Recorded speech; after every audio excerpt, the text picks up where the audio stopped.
There's an article that was written by a neuroscientist that states that it takes just 3 seconds for a negative memory to be imprinted on our brain.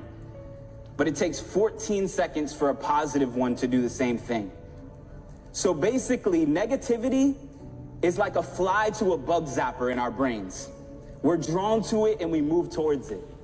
And positivity is like trying to fold a fitted sheet. It just takes a little bit longer.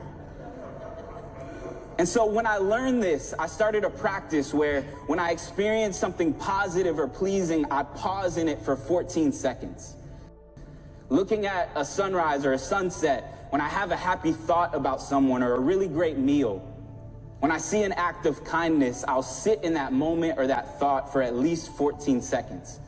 Because the way I understand the science from this article is that if you let that positive memory imprint on your brain, when you recall it days, weeks, months, even years later, it will give you that same feeling from when you first experienced it. It's why counselors and therapists have people close their eyes and picture a place they find peaceful to lower stress and anxiety. And so I suggest you try it. When you're in one of those moments, just stop for 14 seconds. Before you take out your phone to take a picture, before you keep walking by or let your mind wander, stop and be present in the moment. Think about how you feel and let that memory imprint on your brain.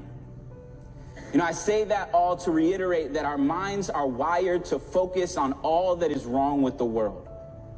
And it doesn't help that we live in a world that shovels news down our throats that's intended to divide us and intended to profit off the fear that it creates.